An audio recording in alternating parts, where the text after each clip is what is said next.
అదే RTV app వార్తల్ని క్షణాల్లో చదివే అవకాశం ఉంటుంది. ఒక న్యూస్ పేపర్, ఒక టెలివిజన్ ఛానల్ మీ చేతుల్లో ఎప్పుడూ ఉంటాయి. సినీ రంగంలో చరిత్ర సృష్టించిన మరో చరిత్ర సినిమా షూటింగ్ ఈ ప్రాంతంలో జరిగిందంటే మీరు నమ్ముతారా? అవును, ఇది నిజమే. మనం ఉన్నది తాటిపూడి రిజర్వేర్. ఈ తాటిపూడి రిజర్వేర్ వద్ద అయితే మరో చరిత్ర సినిమాలో భలే భలే మగాడివై ఆ పాటలో ఉన్నటువంటి అద్భుతమైన సీన్లన్నీ కూడా ఈ యొక్క ప్రాంతంలోనే జరిగినటువంటి సీన్లు మనం ఆ సినిమా పాటలో చూడవచ్చు.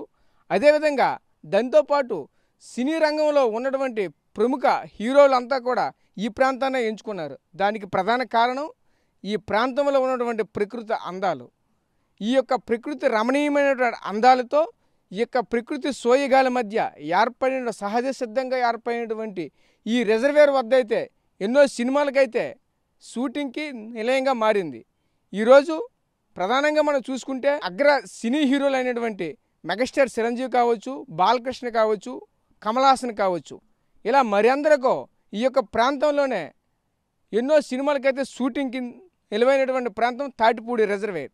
అయితే ఈ యొక్క సినిమా షూటింగ్లు ఏ ఏ ప్రాంతాల్లో జరిగాయి, ఆ యొక్క స్పాట్స్ని ఒకసారి చూసొద్దాం. చట్టంతో పోరాటం కావచ్చు, అలానే సోలో ఈ మధ్య కాలంలో రిలీజ్ అయిన సోలో సినిమా కావచ్చు, అలాగే ఎన్నో సినిమాలు బొబ్బిలి సింహం కావచ్చు, ఇలా ప్రతి సినిమాలో కూడా ఏదో ఒక సన్నివేశంలో ఖచ్చితంగా ఈ యొక్క ఏదైతే రిజర్వేర్ ఉంది, రిజర్వేర్ ఖచ్చితంగా అయితే వాళ్ళ సినిమాలో పెట్టినటువంటి సన్నివేశాలు ఎన్నో ఉన్నాయి. ఒక సెంటిమెంట్గా కావచ్చు, ఈ యొక్క ప్రకృతి అందాలను చూపించాలనే ధ్యేయంతో కావచ్చు, ఖచ్చితంగా అయితే ఈ యొక్క ప్రాంతాన్ని అయితే మాత్రం ఎన్నో పలుమార్లు అయితే ప్రతి సినిమాలో కూడా చూపించినటువంటి పరిస్థితి కనిపించింది. అదేవిధంగా ఈనాడు మనం చూసినటువంటి ఏదైతే ఈ ప్రాంతం అయితే ఉంది, ఈ ప్రాంతం పైన అయితే ప్రతి సినిమాలో కూడా ఖచ్చితంగా ఏదో ఒక పాటలో ఈ యొక్క సన్నివేశాన్ని అయితే పెడుతున్న పరిస్థితి మనకు కనిపిస్తుంది.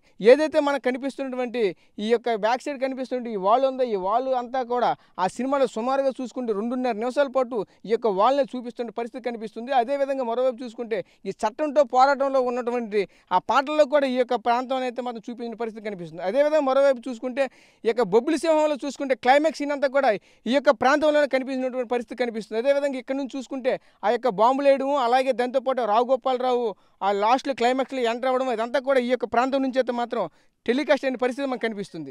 అలాగే మరింత ముందుకెళ్ళి మరింకా ఆ ముందు ఇంకేం జరిగాయో ఆ సీన్లో ఒకసారి పరిశీలించుకొని చూసుకున్నాం. తాటిపూడి రిజర్వేర్ పేరు చెప్పగానే వెంటనే డక్కును గుర్తొచ్చేది ఈ పంప్ హౌస్. అయితే ఈ పంప్ హౌస్ నుంచి అయితే మాత్రం సుమారుగా ఎన్నో పదుల సంఖ్యలో అయితే మాత్రం ఎక్కడైతే సినిమా షూటింగ్లు అయితే జరిగాయో ఆ ప్రాంతంలో మనమైతే ప్రస్తుతం అయితే ఉన్నాము. అయితే ఈ కనిపిస్తున్నటువంటి ఏదైతే గ్రిల్స్ ఉన్నాయో ఈ గ్రిల్స్ పై నుంచి నడుచుకుంటూ వెళ్ళడం, అలాగే ఈ గ్రిల్స్ పైనటువంటి రకాల విన్యాసాలు చేస్తూ సినిమా షూటింగ్లు అయితే ఎన్నో జరిగాయి. అయితే ఇదే నేపథ్యంలో మనకు బాగా గుర్తున్నటువంటి అందరికీ ఆనాడు సినిమా అయితే ఉర్రోతలు ఊగించినటువంటి సినిమా మరో చరిత్రలో భలే భలే మగాడువై ఆ సినిమాలో మనం ప్రధానంగా చూసుకుంటే ఏదైతే మన హిల్స్ డ్యామ్ చూపిస్తున్నామో ఈ బ్రిడ్జ్ మీద అయితే మాత్రం రకరకాలుగా విన్యాసాలతో అయితే ఆనాడు ఈ యొక్క దీని మీద కమల్ హాసన్ అయితే మాత్రం ఆ రోజు చేసినటువంటి విన్యాసాలు ఈ యొక్క గ్రిల్స్ మీద చేసినటువంటి పరిస్థితి మనకు కనిపించింది. ఈరోజు ఆనాడు ఉన్నటువంటి గ్రిల్స్ అయితే మాత్రం ఈరోజు కనిపించలేని పరిస్థితి. ఆనాడు ఉన్నటువంటి గ్రిల్స్ అయితే మాత్రం అప్పుడు కట్టినటువంటి అది వేరు, ఈరోజు వచ్చినటువంటి కొత్తగా మళ్ళీ ఇవన్నీ ఏర్పాటు చేయనటువంటి పరిస్థితి కనిపించింది.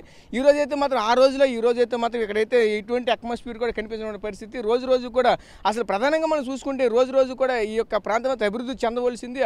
అలాంటిది ఈరోజు చూసుకుంటే రోజు కూడా అభివృద్ధి అనేది చెందకుండా వెనక్కిపోతున్న పరిస్థితి మనకు కనిపిస్తుంది. ఎందుకు ఇలా జరుగుతుందని అయితే మాత్రం ప్రధానంగా చూసుకుంటే ప్రభుత్వాలు అయితే మాత్రం ఏదైతే ఈ డ్యామ్ అయితే మాత్రం ఉందో ఈ డ్యామ్ మీద అయితే మాత్రం సరైనటువంటి దృష్టి పెట్టట్లేదని చెప్తున్న పరిస్థితి కనిపిస్తుంది. అదేవిధంగా మరోవైపు చూసుకుంటే ఏదైతే ఈ జలాశయం ఉంది, ఈ జలాశయం మీద ఓన్లీ ఆ వాటర్కి మాత్రం ఉపయోగించకుండా దాంతోపాటు ఈ టూరిజానికి సంబంధించినవి కావచ్చు, అలాగే ఈనాడు ఉన్నటువంటి ఎన్నో సినిమాలు అయితే మాత్రం ఈ యొక్క ప్రాంతంలో మాత్రం షూటింగ్ అయితే జరిగాయి. అదేవిధంగా ఈరోజు కూడా అదేవిధంగా ఈ సినిమా షూటింగ్లు కావచ్చు, అలాగే ఈ టూరిజం కావచ్చు, ఈ రెండింటి కూడా ఇది ఒక డెవలప్మెంట్ చేస్తే మాత్రం మరింత బాగుంటుందని మాత్రం చెప్పడానికి ఎటువంటి అతిశయోక్తి అయితే లేదు. ఏదైతే ఆ ఓల్డ్ సినిమాలు అయితే పాత సినిమాల్లో ప్రతి సినిమాల్లో కూడా ఈ యొక్క రిజర్వేర్ అనేది ఖచ్చితంగా ఏదైతే డైరెక్టర్ కావచ్చు, అలాగే ప్రధానంగా ఉన్నటువంటి ప్రధాన పాత్ర పోషించిన హీరో కావచ్చు, ఇద్దరికి కూడా అనువైన ప్లేస్గా ఈ యొక్క ప్రాంతాన్ని అయితే ఎంచుకొని ఇక్కడైతే ఎన్నో సినిమాలకైతే మాత్రం ఎలాగా చెప్పుకునే పరిస్థితి మనకు కనిపించింది. దానికి గల ప్రధాన కారణం ఏంటంటే ఇక్కడ ఉన్నటువంటి ఈ ప్రకృతి అందాలే. ఈ కారణంగానే ఇది ఒక జరుగుతున్న పరిస్థితి కనిపించింది. అది కెమెరా పర్సన్ నాయుడుతో రాజేష్, RTV తాటిపూడి నుంచి. మరిన్ని వీడియోస్ కోసం ఛానల్ ని సబ్స్క్రైబ్ చేయండి, లేటెస్ట్ అప్డేట్స్ కోసం వాట్సాప్ ఛానల్ ని ఫాలో చేయండి అండ్ లింక్ డిస్క్రిప్షన్ లో ఉంది.